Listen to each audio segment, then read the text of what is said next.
Good afternoon, everyone, and thank you for attending today's webinar, Employee Engagement, presented by Kimberly Bass with Cooper University Healthcare. Please be aware that there will be a question and answer portion today at the end of the webinar. To avoid frequent interruptions during the webinar, please type your questions in the question box located on the right of your screen. They will be answered in the order received during the Q&A portion. Additionally, the presentation slides will be emailed to all participants following the completion of today's webinar, and a recorded version will be available on the website for members only. Again, we would like to thank you for attending, and I will now turn things over to Kim. Good afternoon, everyone. Thank you for joining me. This is an exciting topic for me, and I hope that you enjoy the presentation today. We're going to be talking about engaging employees and the importance and the correlation between engagement, your organization's culture, and employee or patient experience as well. So a little bit about me.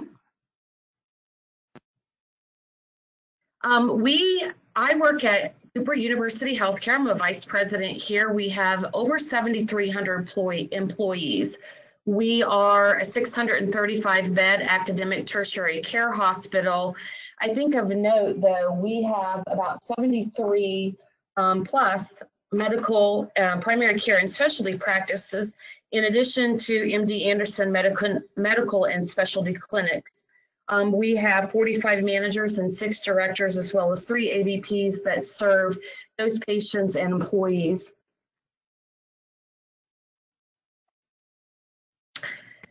Our session objectives today are really to understand why employee engagement matters to the organization, how to harvest what's important to your employees, identify opportunities for recognition, recognize the importance of accountability, and create a plan that is customized for you to deal with the emerging themes that you have in your span of control. Why do employees matter? Well, I love this quote by Jack Welch. There are only 3 measurements that tell you nearly everything that you need to know about your organization's overall performance: employee engagement, customer satisfaction, and of course, the money. So how engaged are we? According to Gallup's State of the American Workplace in 2016, only 1/3 of United States workers are engaged. So your primary responsibility as a leader in your organization is really to create a great place for employees to work, your physicians to practice, and your patients to receive care. Why does this matter?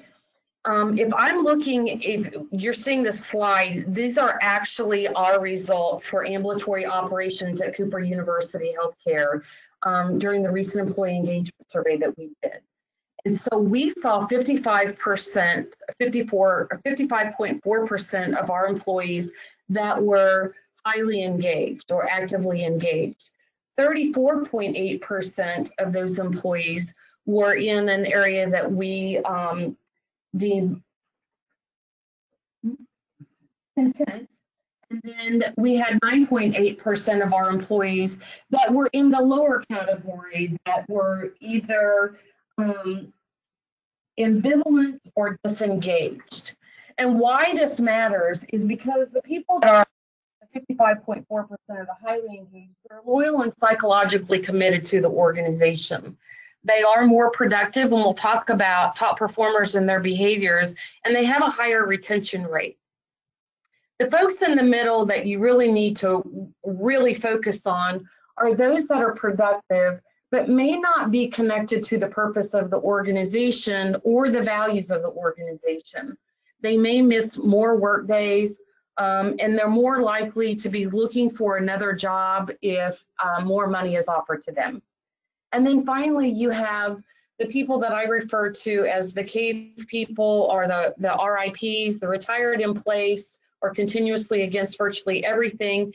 And those are the people that are physically present, but they're psychologically absent. They're unhappy, and they make sure that they share their unhappiness with everyone. So this is the same boat, different engagement. Some drive it, some jump off it. So if you ever heard the saying, we're in the boat, but we're rowing a different direction. This is exactly what we mean. So what does this mean for you? If you're looking at how those folks really break down, and you start at the bottom, and the CAVE or the RIP people that I were referring to, that small percentage, are the folks that they're there for the money. They're there for a job, there for their survival. I have to pay my bills. And then one level up from that are some of the people that are in that lower category that we described. They're here for the money and really job security. The next category is those that are the bottom or the top of the ambivalent, and then getting more toward the content phase, and that is, I feel part of something bigger. So they're starting to understand the purpose, they have a sense of belonging, and they know what they do makes a difference in the lives of other people. And then finally at the top, you have the people that are highly engaged, that truly healthcare or doing what they do is their calling. They have a sense of purpose, they love working where they do, and they want to inspire others. So what's the correlation? This is our actual results from the last 4 years that we did the survey. I joined Cooper University Healthcare in July of 2015. We were just starting to put the ambulatory operations department together and pull those medical practices out as an independent department. So if you'll look across the top chart, you'll see that over the past 4 years, the number of disengaged individuals has reduced, the number of ambivalent folks has reduced, and we've moved some of those folks from content over to engaged. That continues to increase. Now, if you look at the bottom two charts, these are actually our patient experience results as reported by Press Ganey, and those are CG CAPS questions. Rate the provider on a scale of 0 to 10 and recommend this provider office. And you'll also see from 2016 to 2019, the mean score, or the top box percentage, has also increased along with employee engagement. So how do you diagnose the problem?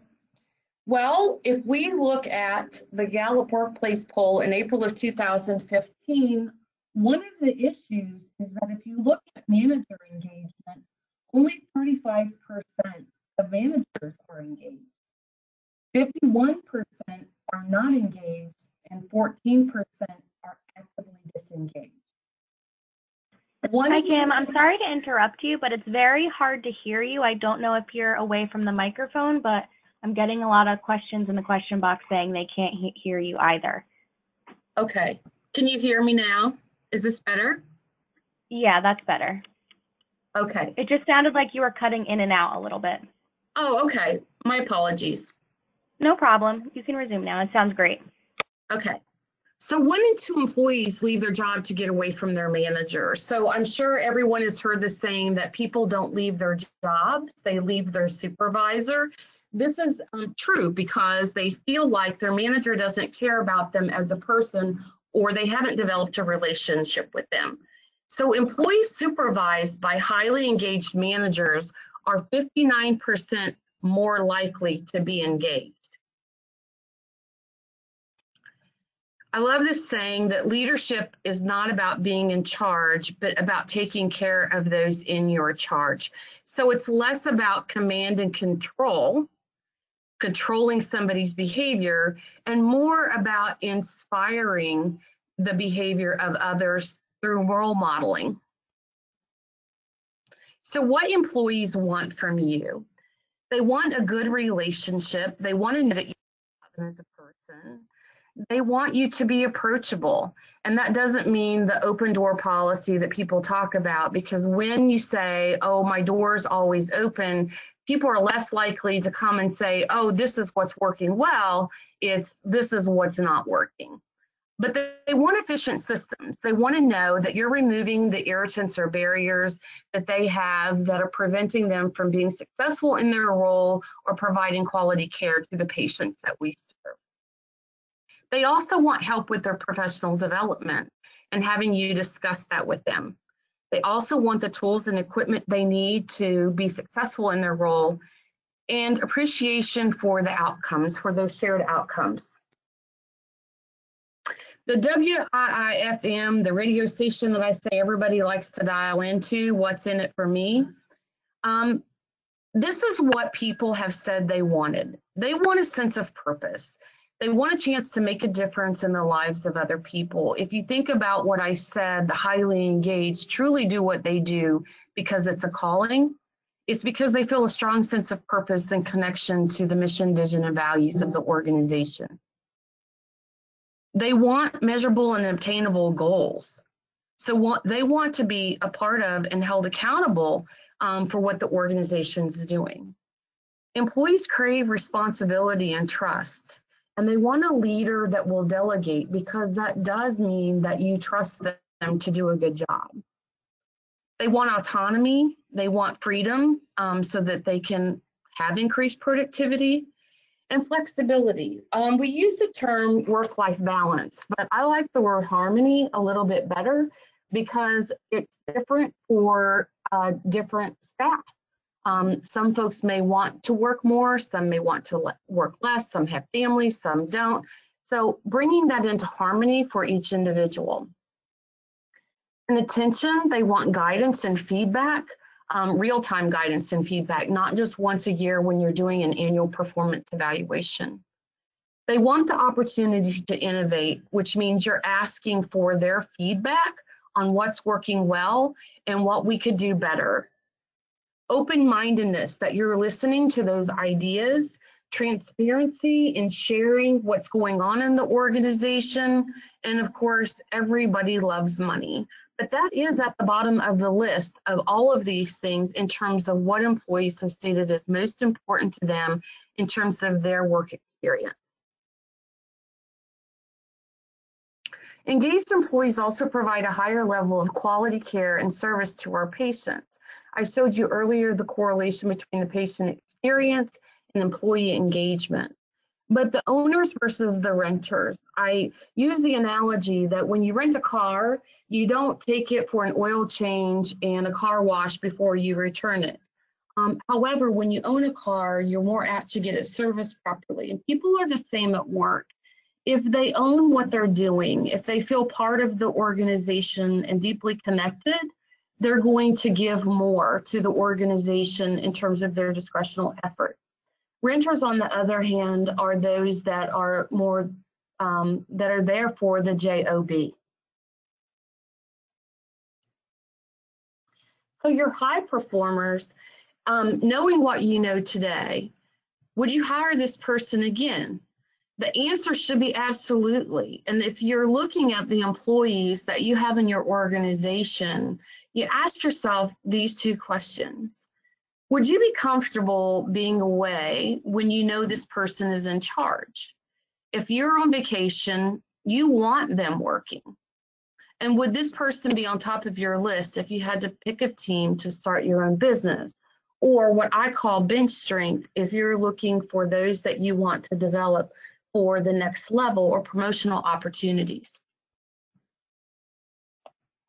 Your middle and solid performers, you ask yourself, knowing what you know today, would you hire this person again?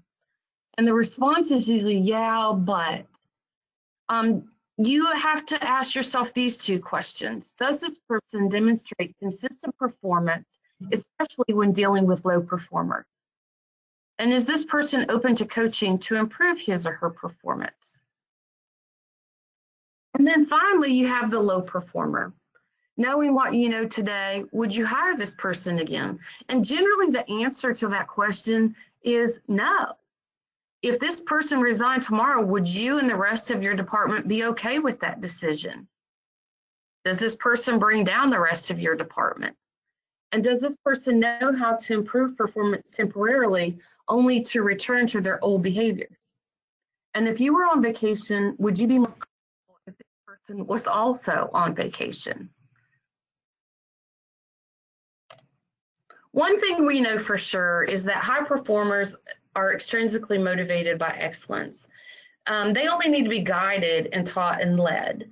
And if you think about the high performers in your organization, I call them the shortcuts, the people that you continually go to get the job done. And generally they volunteer to do that and then some. You don't even have to ask them. But those individuals don't want to work with the staff that don't pull their own weight. Eventually, your top performers will leave the organization if you're not dealing with the low performers. And when leaders hold staff accountable, your level of engagement is higher. And leaders sometimes work harder for someone's success than they do. And I think we've all been there. So what are some of the engagement strategies? Behavioral-based interviewing and peer interviewing. I don't know if you've employed this in your offices, but this is extremely important. This is about getting the right person in the right seat on the bus rather than the ones that are going to stand outside and kick the tires. So if you, I call it desperation mode. If you have an opening and you know you have to take care of patients, and you hire somebody that has the knowledge, skills, and ability to perform the task, but not necessarily the right behaviors, you will get in trouble with that down the road. So behavioral-based interviewing is really about asking critical questions that are preset for every candidate that you're bringing in to your organization.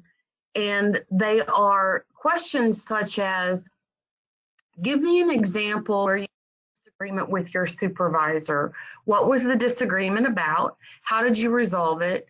And then what did you learn moving forward? What would you do differently? Or tell me about a time when a patient was irate. How did you handle the situation?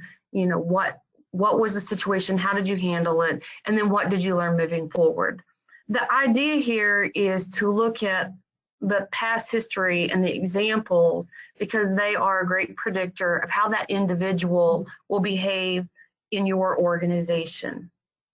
Peer interviewing is involving the staff and not just a meet and greet with your staff, but your staff and your providers, and giving them the opportunity to also do the behavioral-based interviewing.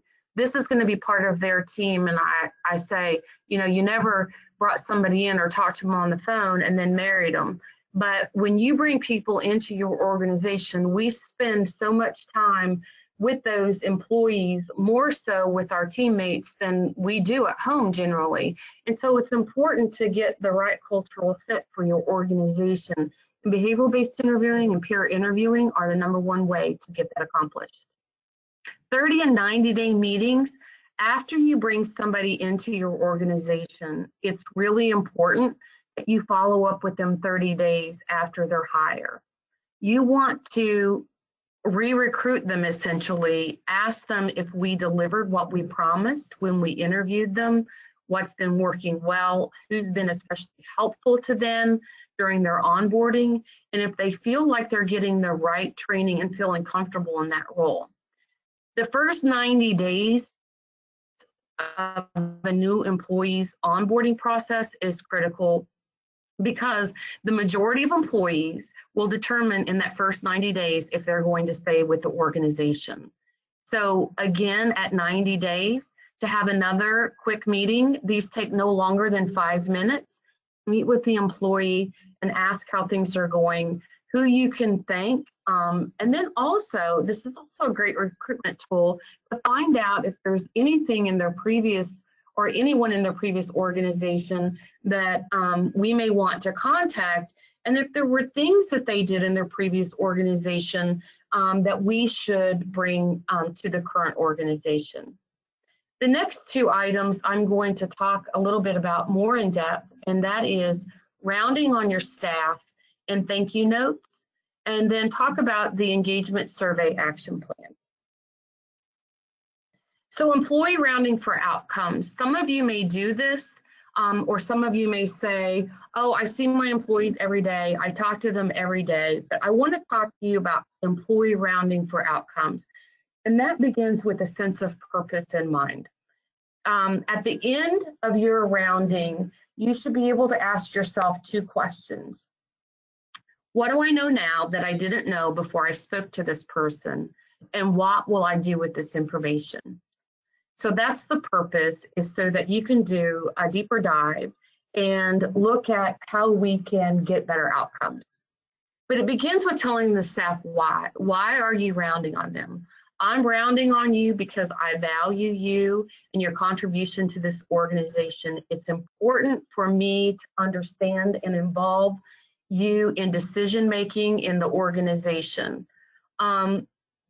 If they don't understand why, it becomes an exercise in futility. You'll get answers like, if you ask what was the best thing that happened this past month, everything's great. How are you doing? Fine. Anybody I want to reward should reward and recognize. Everybody's wonderful. So unless they understand the why behind it, is that we value their feedback and we want them to be involved in decision making at the organization and have a high level of transparency, it won't work. The next piece of it is it's important that you have a rounding log. And a lot of people say, well, that makes it feel a little disingenuous when I'm looking at the questions on the rounding log. You will learn them very quickly as a leader, but it's essential that you record the responses that the employee is providing to you so that you can send thank you notes to those individuals that were recognized by their colleagues, but also so you can follow up at the end and put these on a stoplight report for things. Think of it as your to-do list. It's important to listen effectively and not to try to fix things for individuals immediately. You have to listen with intent so that overall you want to improve the organizational outcomes.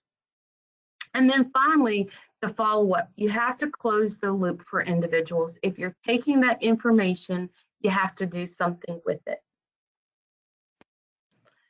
So the best way, I like this slide, the best way to damage a relationship is to ask somebody for feedback, hear what needs to be done differently, and then do nothing with that information. So back to the two questions that you need to ask yourself. One, what do I know now that I didn't know before I had this conversation? And two, what will I do with that information? The most meaningful way to thank someone is to send a personal thank you note. A lot of individuals have told me that, oh gosh, that takes a lot of time. And I remember when I started doing this, it was like a Christmas card list. I would write down people's names and I would write a quick reason what I needed to send them. But the list kept going home with me every night and coming back to work, and I was adding to it and nothing ever got sent out. I started putting thank you notes by my phone. And then when I do my monthly meeting model, or my monthly meetings with the leaders that are my direct reports, when they give me information about someone and something great that they did, I do a thank you note immediately in their presence, and it has three components. Where did I get the information? What did they specifically do? And then how does this tie to the values of the organization? And mail it to their home address. Culture change starts with behavioral change. If you permit it, you promote it. So the culture really is comprised of when leaders tolerate behavior that is incongruent with the mission, vision, and values. And we talk a lot about that at Cooper because it's important that we don't make excuses for the things that aren't being done that are in line with our values. I'll give you an example. We have a tendency to say, she's a great nurse, but she can be a little terse at times. So that is an overt, or think of it as a covert, acceptance of behaviors that are not in the best interest of our patients. Or that the feeling that good is good enough, when our goal really is to get to great. So what does that look like? It's coaching versus cheerleading. And so I said earlier on that it's great to build a relationship with your employees and to make them feel valued and appreciated. That doesn't mean that we hold hands and sing Kumbaya every morning, but it means a high level, building accountability, a high level of accountability in your organization. And so that really is the difference between coaching and cheerleading. If you think about it, cheerleaders are there to increase excitement, they're spirit raisers. They're also distractors, because even though you're losing the game or you're not doing things well, they're still going to pat people on the back and say, hooray for you. Whereas a coach really helps establish the right goals and set the right measures of success and expectations. They inspire other people. They don't just motivate, but they inspire through role modeling and mentoring, and they help people leverage their strength, and they also coach their opportunities. So leadership coaching is less about a confrontation, and a lot of leaders I've seen in my work experience of about 30 years is that they shy away from it because they feel like the conversation will decompensate and somebody will get angry or they'll quit. But employees really want you to hold them accountable, and if you do it in the right way by asking powerful questions, what do you think happened, instead of that accusatory, and making it more about the behavior and less about the person individually. But you have to listen with intent and be constructive and challenging. And by being constructive and challenging is tell people what they're doing well, one thing that they need to do differently to get where they need to do, and then reinforce that and tell them when you're going to follow up with them. And by challenging, by asking those powerful questions of what did you learn from this? What would you do differently if you were given this situation again? You have to get a commitment that the person is willing to change their behavior, and then offer different perspectives if you feel they're a little, if they're derailing a little bit. You need to be encouraging and supportive of those employees. I call it trust but verify. I trust that you're doing a good job, but I'm going to verify. It's like if you had children and you asked them to clean their room, as a parent, I know that I had to say it about 30 times, or I had to check on it to make sure that there weren't things shoved under the bed and in the closet. It's pretty much the same here in terms of if you give a course of action that needs to be followed, you need to observe or you need evidence that that's occurring moving forward. And then truly keep your focus on that behavior or that value that people are falling short of. The biggest takeaway for you is the difference between being transactional as a leader or transformational as a leader. And this is going to impact making it a great place for your employees to work, your providers to practice, and your patients to receive care more than anything. Transactional leaders are, I'm checking the box. I'm doing what I'm supposed to be doing by managing the individuals that work in this practice. I motivate them, and then I focus on the what and how, what we need to do and how we need to do it. Transformational leaders, on the other hand, they lead through inspiration, and they really focus on the why. They help people connect with the purpose and the values behind what we're doing. And those are the individuals, if you look at employee engagement, those leaders will see an increase in their employee engagement year over year because of their leadership skill and because they're bringing people into the organization or retaining people in the organization that truly do have values that mirror those of the organization. As they're hiring the right people and they know how to re-recruit them to stay in the organization. So in summary, it's not really just about the task that's being performed by each of these individuals.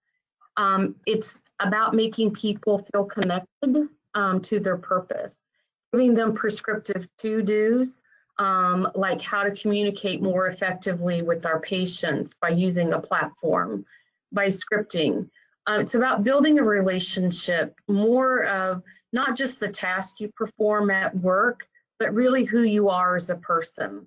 And again, I go back to that doesn't mean that you're best buddies or that you go out on off hours, but it really is making people feel cared for and cared about, and thanking them for their contributions to the patients, to the organization, and building that relationship. And I want to go back to rounding, because one of the essential steps in rounding is really about building a relationship at the beginning, opening that rounding so that it doesn't feel robotic, with something to the tune of, hey, I know that Johnny, your sixth grader, was in the play last week. How did that go? Or I know your mom was hospitalized.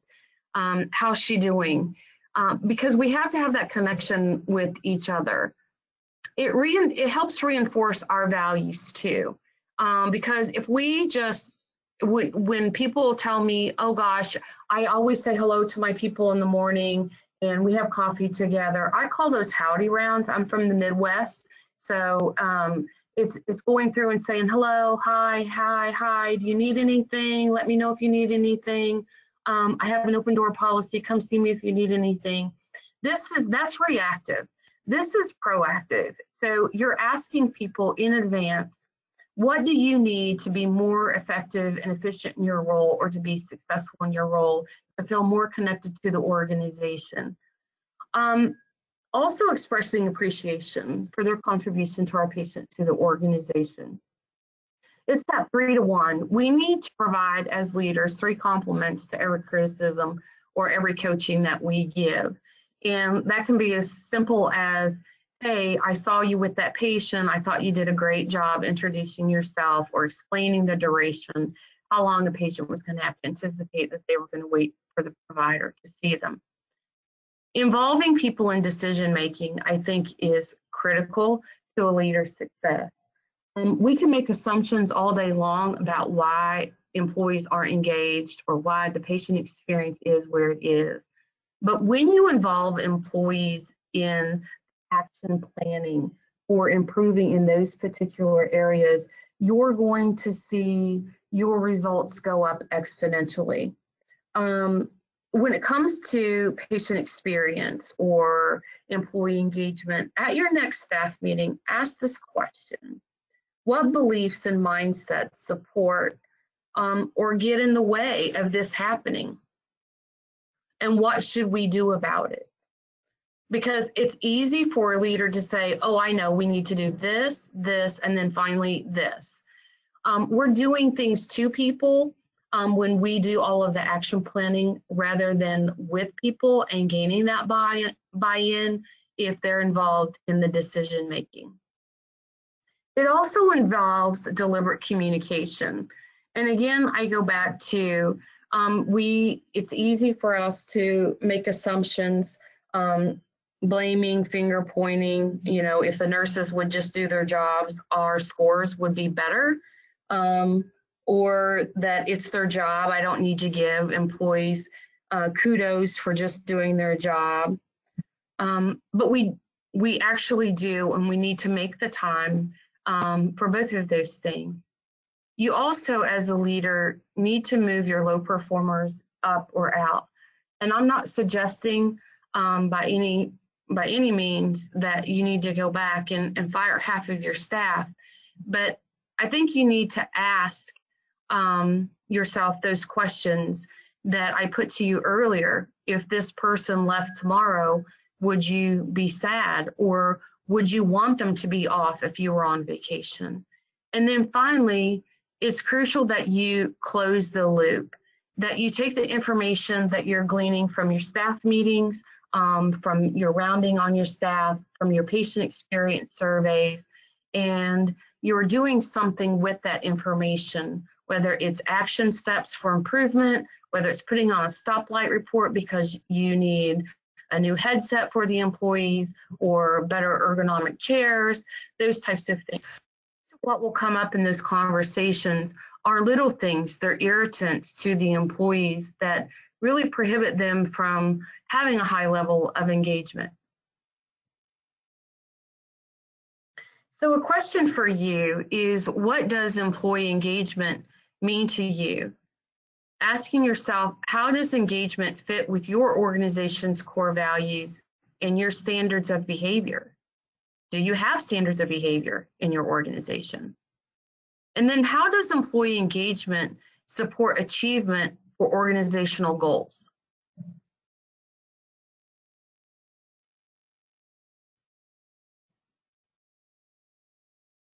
I'm going to open it up for questions now.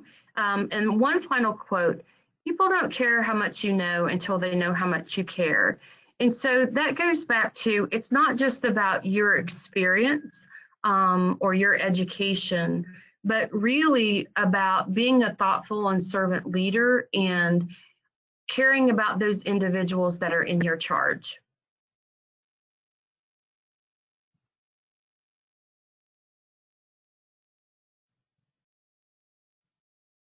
Questions?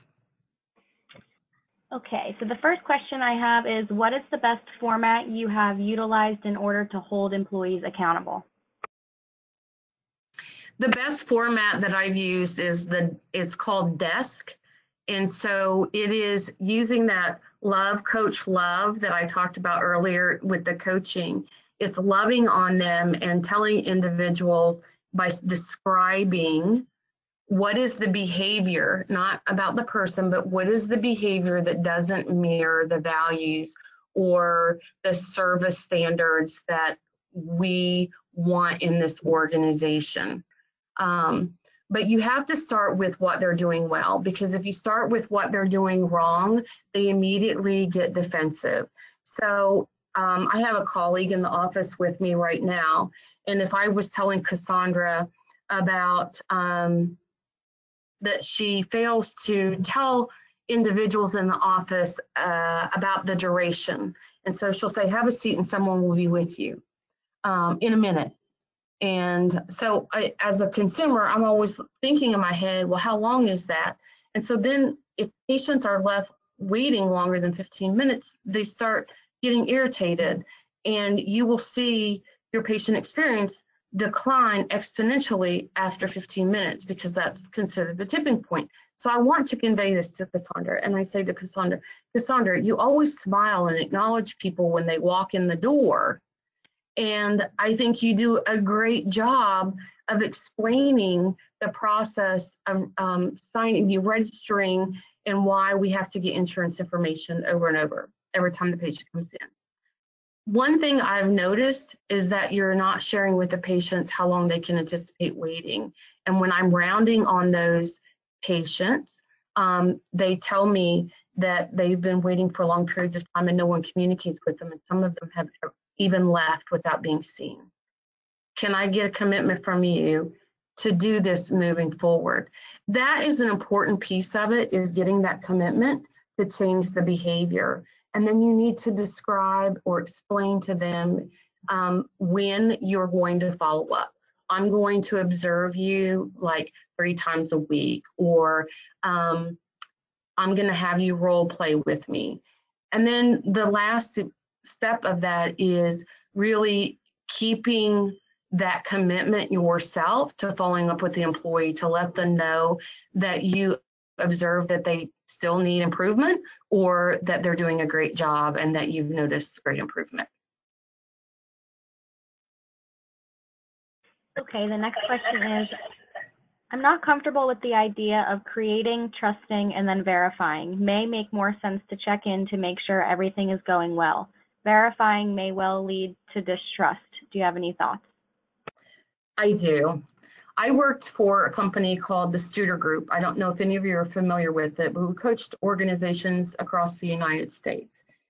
And I can tell you, when I heard that the first time, I might have had the same feeling, is that the trust but verify is like you're second guessing, or you don't trust that they're going to be doing it. However, I use the example of when you're given a directive to someone and they nod their head yes, not ask questions, and you're making an assumption that they're going to do it right the first time. You have to go back and you have to either observe or have them demonstrate competence or evidence. And so when I say verify, I'm talking about either doing a skills lab, observing, or assessing competence in some way so that you can be assured that it's being done. When I first came to Cooper, I asked about rounding. Is everybody rounding on their staff at the right interval? Meaning you're supposed to round on every single staff member at least once monthly. I got the north-south, everybody shaking their head up and down, yes. So then I said, are we, in addition to doing it with the prescribed frequency, are we recording the answers and doing a stoplight report? Again, I got a yes. I do senior leader rounding where I go to the practices, and it's specifically to talk to the staff. And during the course of the conversation with the staff, I might say something like, does your manager meet with you? And they will tell me yes. And I'll say, how often do they meet with you? Not do they, yes, no, and then end it at that. I want to know how often. And then I want to know what kinds of questions do they ask you and if they find value in that conversation. So essentially, it's not that I am, it's not a gotcha. It's more of a, I need to reinforce the behaviors that mirror the values of this organization.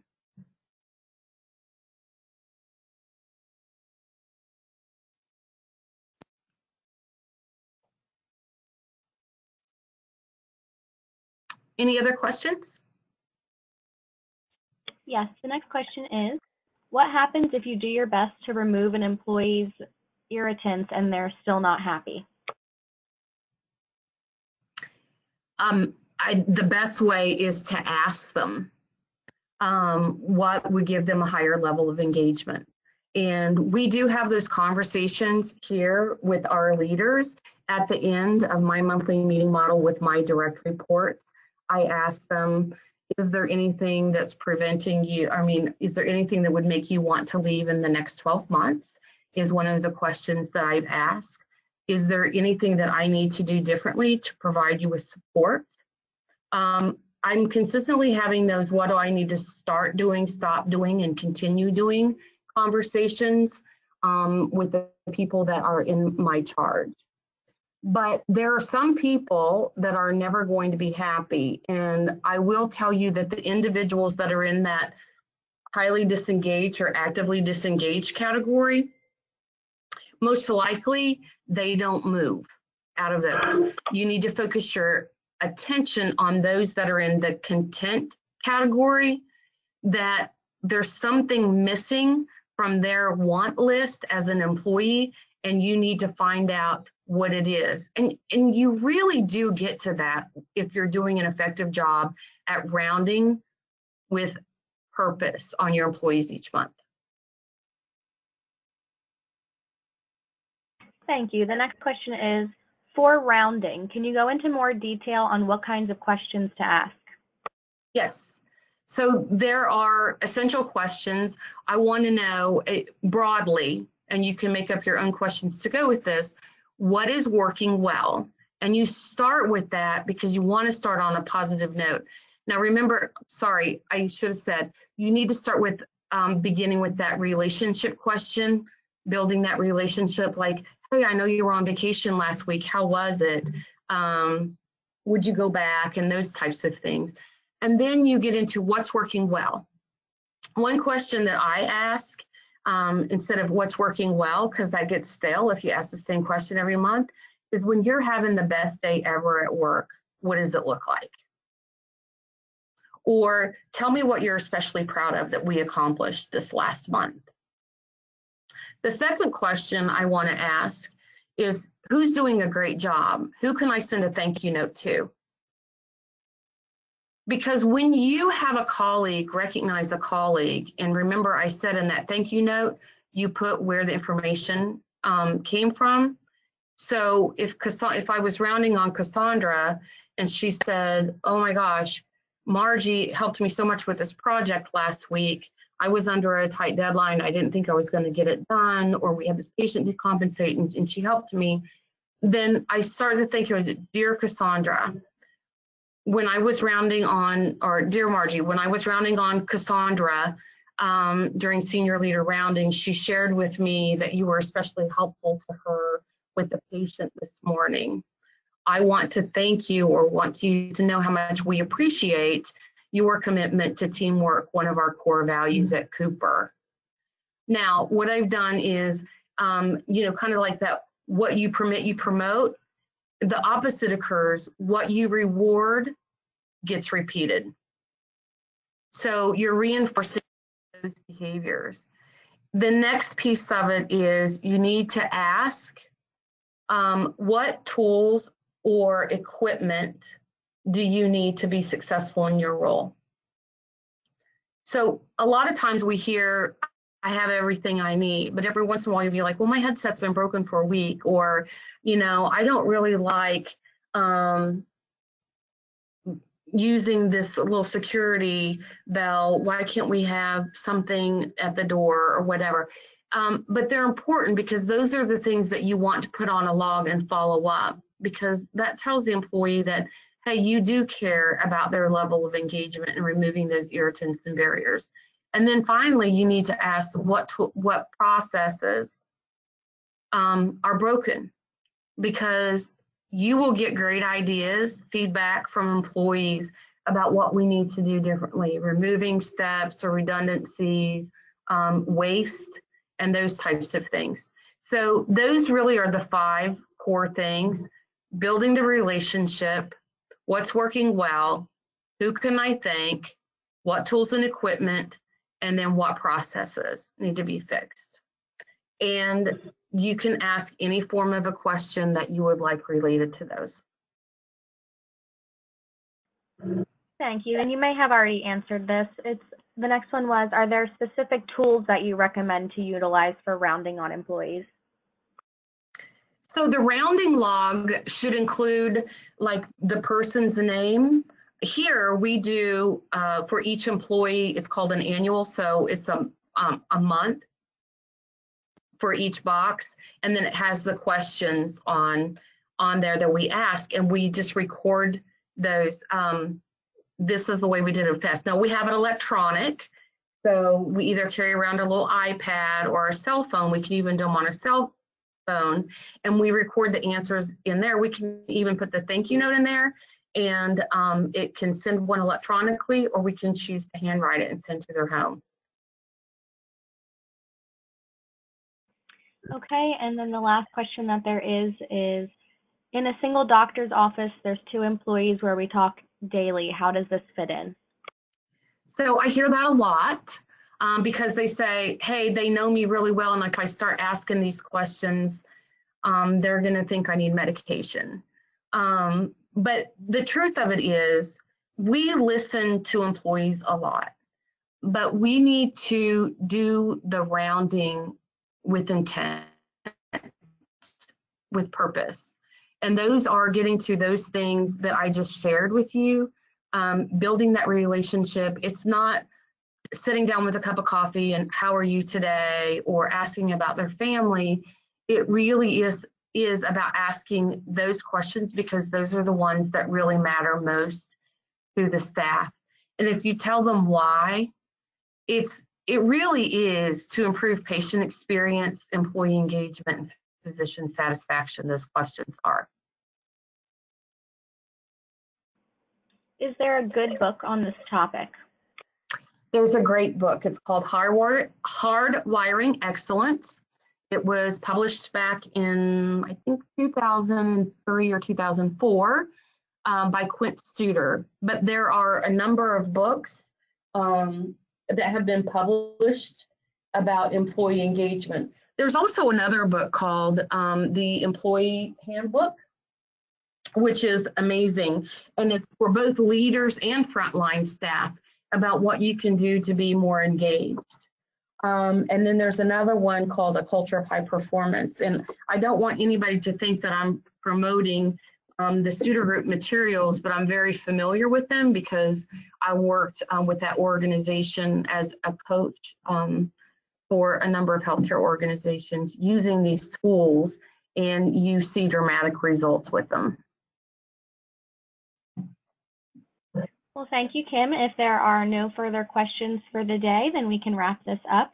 The presentation slides will be emailed to all participants and will be available on our website for members only. If you are looking to claim your CEUs, please respond to my email when I send over the presentations with your state MGMA, and I will provide you with an attendance certificate. If you have any additional questions, please reach out to the presenter directly. Thank you, everybody, for attending, and thank you, Kim, for a great presentation. I hope you all have a great day. Thank you.